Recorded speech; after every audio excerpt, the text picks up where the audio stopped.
दोस्तों नमस्कार। तो मेरा ही नाम है सुनील और आप देख रहे हैं बोर्ड क्रैकर्स। दोस्तों आज के इस वीडियो में हम लोग क्लास 10th नागरिक के तीसरे अध्याय जो कि है लोकतंत्र में प्रतिस्पर्धा एवं संघर्ष, इसी का दोस्तों जितना भी टॉप मोस्ट वीवीआई और लघु उत्तरीय प्रश्न है टोटल का टोटल प्रश्न देखने वाले हैं। वीवीआई ही नहीं कहिए, एक एक जो प्रश्न है एक एक प्रश्न को हम लोग देखेंगे ताकि आपका जो एग्जाम होने वाला है 2026 में बोर्ड का, उसमें एक भी क्वेश्चन आपका ना छूटे। तो आइए शुरू करते हैं। और देखिए यहाँ पे सबसे पहला जो है यहाँ पे देख लेते हैं हम लोग की चैप्टर का नाम क्या है। तो चैप्टर का नाम देखिए यहाँ पे यह सिविक्स का तीसरा चैप्टर है जिसका नाम है लोकतंत्र में प्रतिस्पर्धा एवं संघर्ष।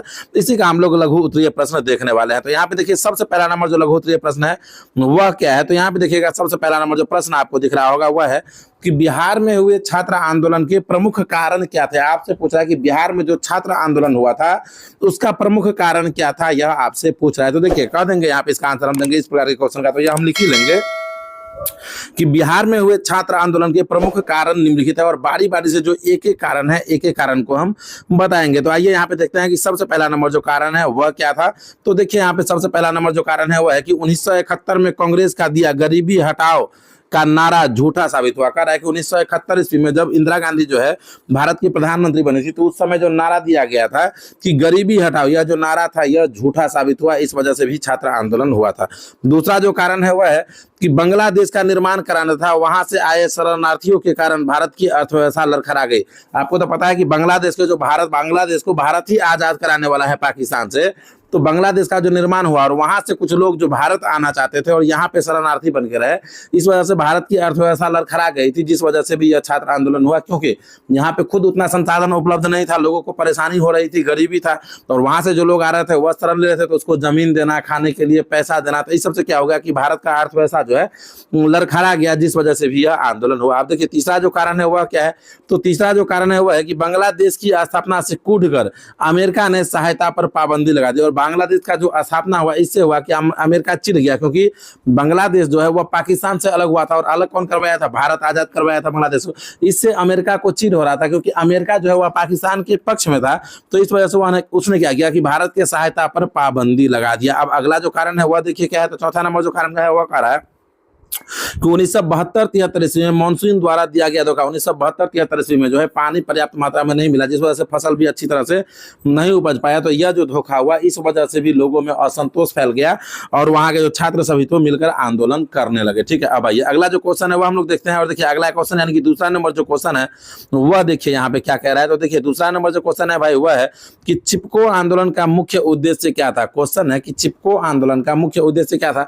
अब आपको बताना है कि चिपको आंदोलन जो हुआ था वह क्यों हुआ था और इसका उद्देश्य क्या था। तो चिपको आंदोलन तो आप लोग पढ़े ही होंगे भाई, कई सारे चैप्टर में, कई सारे सब्जेक्ट में यह है, ज्योग्राफी में भी है, अभी देखिए सिविक्स में भी आ गया, रसायन शास्त्र में भी आपको कहीं कहीं पे यह पढ़ने को मिल जाएगा। तो चिपको आंदोलन जो है बहुत ही ज्यादा महत्वपूर्ण क्वेश्चन है आपके लिए। ठीक है, तो देखिए यहाँ पे चिपको आंदोलन का मुख्य उद्देश्य क्या था। तो देखिए कह रहा है कि चिपको आंदोलन का मुख्य उद्देश्य था कि कृषि उपकरण बनाने हेतु कुछ अंगू के वृक्ष की प्राप्ति की प्रार्थना पर सरकार द्वारा ध्यान नहीं देना, उल्टे उसे व्यवसायिक कार्य हेतु नीलाम कर देना। इस कारण किसानों ने आंदोलन शुरू कर दिया। वे वृक्षों से चिपक जाते थे, उसे काटने नहीं देते थे, वे वृक्षों से चिपक जाते थे, इस कारण इसे चिपको आंदोलन कहा गया। तो चिपको आंदोलन आपको समझ में आ गया। वैसे भी हम पढ़े हुए हैं और इस आंदोलन में महिलाएं जो है वह बढ़ चढ़कर भाग ले रही थी, तो इस वजह से इसे चिपको आंदोलन कहा गया। क्योंकि जब ठेकेदार जो वृक्ष काटने आते थे तो वहां की जो महिलाएं थी खासकर वह पेड़ से चिपक जाती थी और वृक्षों को काटने नहीं देती थी, जिस वजह से इस आंदोलन का नाम चिपको आंदोलन पड़ा। अब आइए आगे यहाँ पे इस कारण से चिपको आंदोलन कहा गया। चिपको आंदोलन का आरंभ कहां से हुआ भाई। तो आंदोलन का आरंभ जो है वह उत्तराखंड के कुछ गांवों से हुआ था, जो बाद में पूरे राज्य में फैल गया।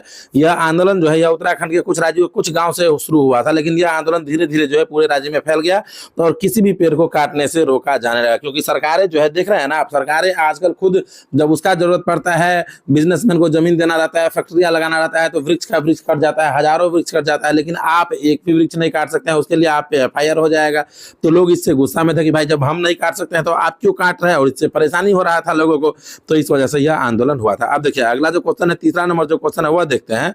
और देखिए यहाँ पे आपकी तीसरा नंबर जो क्वेश्चन है वह क्या कह रहा है। तो तीसरा नंबर जो क्वेश्चन है वह है कि स्वतंत्र राजनीतिक संगठन कौन होता है। क्वेश्चन है कि स्वतंत्र राजनीतिक संगठन जो होता है सो कौन होता है। तो आइए देखते हैं कि स्वतंत्र राजनीतिक संगठन कौन होता है। देखिए कह रहा है कि स्वतंत्र राजनीतिक संगठन उसे कहते हैं जो किसी अन्य देश के दबाव में या निर्देशन में नहीं चलता है। कहता है कि स्वतंत्र राजनीतिक संगठन वह होता है जो किसी भी देश के दबाव में या उसके निर्देश से नहीं चलता है। वह अपना अस्तित्व स्वतंत्र बनाए रखता है, किसी अन्य दल से गठबंधन भी नहीं करता है, अकेले चुनाव लड़ता है और बहुमत मिलने पर सरकार गठित करता है। उसी को हम लोग कहते हैं स्वतंत्र राजनीतिक दल। आगे देखिए इसमें कह रहा है चुनाव पूर्व या चुनाव के बाद शासन की लालच में वह गठबंधन नहीं करता है। चाहे चुनाव के पहले हो या चुनाव के बाद हो, वह शासन के लालच में गठबंधन नहीं करता है। वह सदैव अपना स्वतंत्र अस्तित्व बनाए रखता है। जैसे आप अपने यहाँ पे देखेंगे तो पार्टी है जनसुराज, देखिए वह कह रहा है ना तो हम प्रीपोल अलायंस करेंगे ना तो हम पोस्ट पोल करेंगे, यानी कि ना ही हम चुनाव से पहले अलायंस करेंगे और ना ही हम चुनाव के बाद अलायंस करेंगे। यदि नहीं करते हैं तो वह स्वतंत्र राजनीतिक दल है, क्योंकि वह किसी देश या किसी राज्य के दबाव में नहीं चलता है, किसी पार्टी के दबाव में नहीं चलता है। आइए अगला जो क्वेश्चन है, अगला क्वेश्चन में देखते हैं। और अगला क्वेश्चन यानी कि चौथा नंबर जो क्वेश्चन है वह देखिए यहाँ पे क्या कह रहा है। तो चौथा नंबर जो क्वेश्चन है वह है कि भारतीय किसान यूनियन की मुख्य मांगे क्या थी। क्वेश्चन है कि भारतीय किसान यूनियन जो है उसका मुख्य मांग क्या था। तो देखिए इसका आंसर देखते हैं। कह रहा है कि भारतीय किसान यूनियन ने गन्ने और गेहूं की खरीद में मूल्य में वृद्धि करने, कृषि से संबंधित उत्पादों के अंतर्राज्यीय आवाजाही पर लगी पाबंदियों को खत्म करने, समुचित दर पर गारंटी युक्त बिजली की आपूर्ति करने, किसानों के बकाये कर्ज की माफी तथा किसानों के लिए पेंशन योजना का प्रावधान करने की मांग की। एक बार और जरा देख लेते हैं इसको, देखिए एक बार और देखिए। तो क्या भारतीय किसान यूनियन की मुख्य मांग क्या था।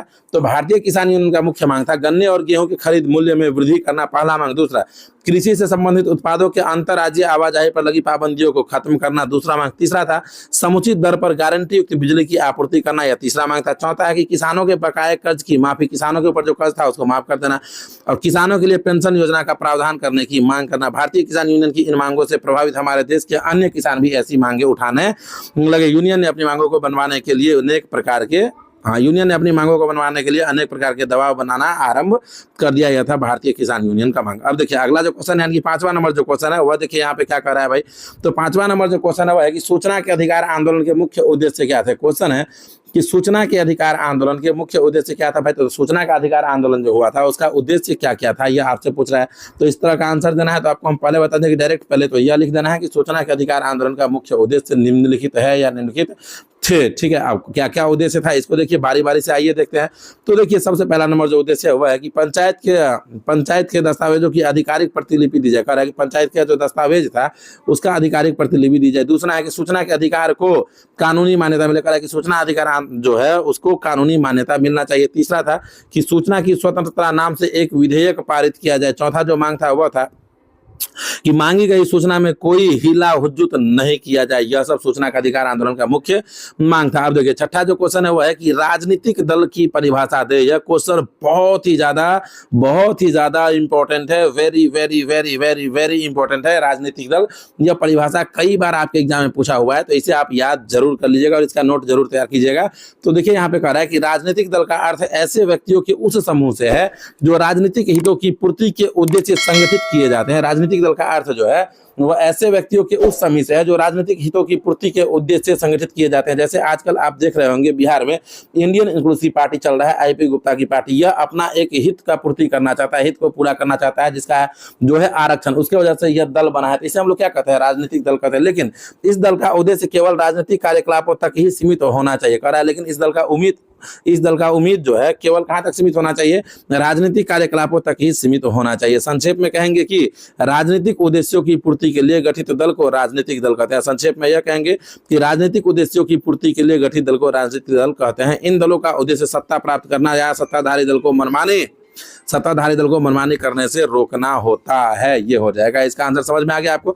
अब आइए अब आते हैं हम लोग अगले क्वेश्चन पे, और अगला क्वेश्चन यानी कि सातवां नंबर जो क्वेश्चन है वह देखिए यहाँ पे क्या है। तो सातवां नंबर जो क्वेश्चन है वह है कि किस आधार पर आप कह सकते हैं कि राजनीतिक दल जनता एवं सरकार के बीच कड़ी का काम करती है। कह रहा है कि किस आधार पर आप यह कह सकते हैं कि राजनीतिक दल जो है वह जनता एवं सरकार के बीच में कड़ी का काम करता है। आइए इसका आंसर देखते हैं। कह रहा है कि राजनीतिक दल जनता और सरकार के बीच मध्यस्थ बनकर एक की बात दूसरे तक पहुंचाता है। यह सत्य है। जनता की इच्छा आकांक्षाओं की जानकारी सरकार को बताते हैं, जनता की इच्छा और आकांक्षाओं की जानकारी सरकार को बताते हैं। और सरकार के निर्णय की जानकारी जनता को बताता है, और सरकार जो निर्णय लेता है उसका जानकारी किसको देता है? जनता को देता है। ये काम हुए सांसद या विधायकों में प्रश्न पूछकर या प्रश्न का उत्तर देकर, गांव में सभा का आयोजन करके भाषण के जरिए करते हैं। इसीलिए कहा गया है कि राजनीतिक दल जनता और सरकार के बीच कड़ी का काम करती है। अब देखिए आज का आखिरी यानी कि 8वां नंबर जो क्वेश्चन है, 8वां शायद, इसके बाद एक और क्वेश्चन है। 8वां नंबर जो क्वेश्चन है वह है दल बदल कानून क्या है। और भाई मेरे, दल बदल कानून जो है यह बहुत ही ज्यादा इंपॉर्टेंट क्वेश्चन है। अब क्यों इंपॉर्टेंट क्वेश्चन है भाई? क्योंकि दल बदल कानून आपके एग्जाम में कई बार पूछा गया है, और दल बदल जो टॉपिक है यह बहुत ही ज्यादा इंपॉर्टेंट टॉपिक है आपके होने वाले एग्जाम के लिए। तो दल बदल कानून का जो है आप लोग नोट जरूर तैयार कर लीजिएगा, ठीक है ना। तो आइए देखते हैं इसका आंसर क्या हो जाएगा दल बदल कानून का। देखिए कह रहा है कि किसी सांसद या विधायक द्वारा अपने दल को त्याग कर दूसरे दल की सदस्यता ग्रहण करना दल बदल कहलाता है। यदि कोई सांसद किसी और पार्टी से चुनाव जीते और उस दल को त्याग के दूसरे दल का सदस्यता ग्रहण कर ले तो इसी को हम लोग कहते हैं दल बदलू। नहीं कहते हैं दल बदलू नेता, इसी को हम लोग कहते हैं दल बदल। क्या कहते हैं? तो दल बदल यही कहलाता है। ऐसी स्थिति में सदैव सरकार के अस्थायित्व पर आकांक्षा बनी रहती है। कि ऐसी स्थिति में सदैव सरकार की आकांक्षा, सरकार की जो अस्थायित्व है उस पर आशंका बनी रहती है। इससे उबकर दल बदल कानून बनाना पड़ा, और इसी से उबकर जो है दल बदल कानून बनाना पड़ा।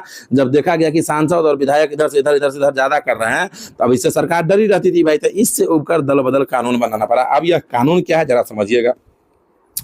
यह कानून क्या कहती है जरा ध्यान से समझिएगा कि दल बदल कानून कहती क्या है। देखिए कह रहा है कि अब दल के सांसद या विधायक की संख्या एक खास प्रतिशत से कम सांसद या विधायक दल बदलते हैं तो उनकी सदस्यता समाप्त हो जाएगी। यानी कोई सांसद किसी और पार्टी से जीत गया, वह यदि किसी और पार्टी में जाना चाहता है तो उसका एक प्रतिशत बनाया गया है। यदि उससे कम लोग उसमें जाते हैं तो उसकी सदस्यता समाप्त हो जाएगी। यही है दल बदल कानून। एक बनाया गया है कि इतने यानी कि तिहाई भाग सांसद या विधायक जो है यदि उसके साथ में चले जाते हैं तभी दल बदल हो सकता है, नहीं तो उनका सदस्यता ही समाप्त हो जाएगा, ठीक है ना। यह कानून जब से लागू हुआ है तब से लोकसभा या विधानसभाओं की स्थिरता निश्चित हो गई है। तो यही होता है दल बदल कानून, ठीक है। अगला क्वेश्चन देखते हैं, यानी कि 9वां नंबर जो क्वेश्चन है वह देखते हैं। तो देखिए यहाँ पे 9वां नंबर जो क्वेश्चन है वह है कि राष्ट्रीय राजनीतिक दल क्या है। तो राजनीतिक दल आप लोग पढ़े ही है, और जो राजनीतिक दल पूरे देश में राजनीति करता है दैट इज राष्ट्रीय राजनीतिक दल। सिंपल सा क्वेश्चन है यह। तो राष्ट्रीय राजनीतिक दल क्या है भाई? तो देखिए यहाँ पे कह रहा है कि राष्ट्रीय राजनीतिक दल का अर्थ यही समझा जाता है कि जिस दल की पहुंच पूरे देश में होती है उसे राष्ट्रीय दल कहते हैं या राष्ट्रीय राजनीतिक दल कहते हैं। लेकिन चुनाव आयोग की दृष्टि में यह मान्यता सही नहीं है। चुनाव आयोग की कुछ मान्यता है जिन्हें पूरे करने वाले दल ही राष्ट्रीय दल कहलाते हैं, जैसे भारतीय राष्ट्रीय कांग्रेस, भारतीय जनता पार्टी, भारतीय कम्युनिस्ट पार्टी, राजद इत्यादि। ये राष्ट्रीय दल, यह सब जो है यह सब राष्ट्रीय राजनीतिक दल है, यानी कि राष्ट्रीय पार्टी है। मेरे भाई वीडियो अच्छा लगा वीडियो को लाइक करके चैनल को सब्सक्राइब कर लेना। और हाँ, अभी तक आप यदि अपने इस चैनल पे यानी कि बोर्ड क्रैकर्स पर ऑब्जेक्टिव का जो सीरीज चल रहा है उससे नहीं जुड़े हैं तो उससे आप लोग जरूर जुड़िएगा। थैंक यू सो मच भाई, थैंक यू फॉर वॉचिंग।